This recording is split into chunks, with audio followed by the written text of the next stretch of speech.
Today, we are taking a break from logic, lighting, and lens flips to make something really chaotic, colorful, and kinda therapeutic. We are talking about abstract backgrounds, the kind of designs where there's no right, only vibes.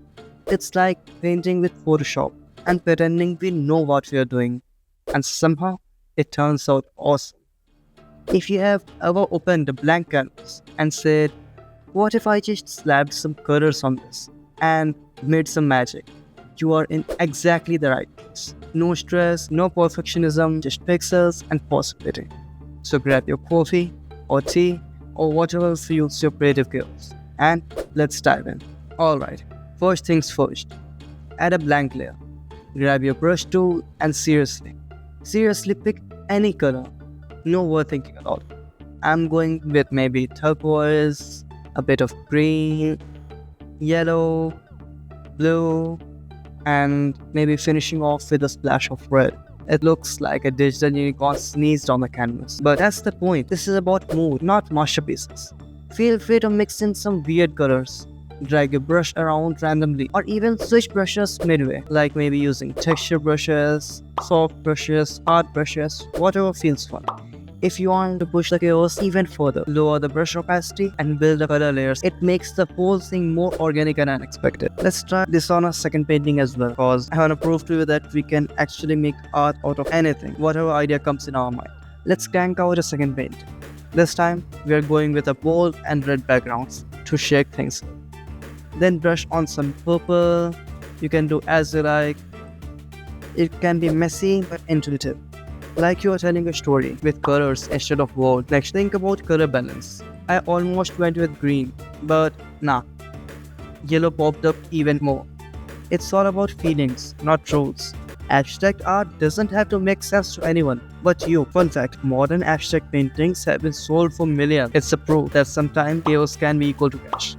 Okay, time to get wild. Convert your paintings to smart objects. Trust me, you will want the flexibility. Now open Liquify. For the first painting, swirl around like you are stirring some Photoshop soup.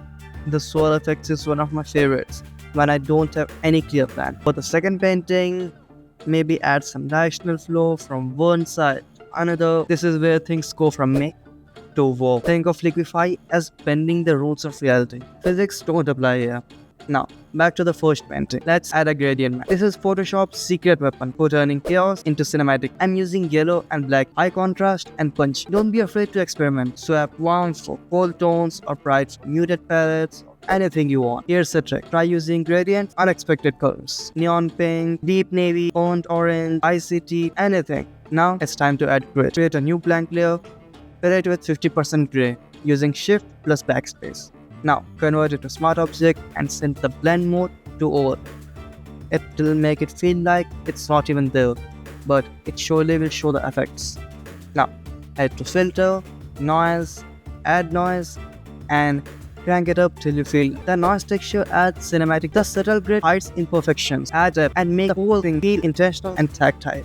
Now, let's add another gradient map to finish things off. Choose a totally different color on this time, maybe icy blues, purples, fiery oranges, grays, whatever you like. You can also try switching up with blend modes, but I didn't think so, that I needed it.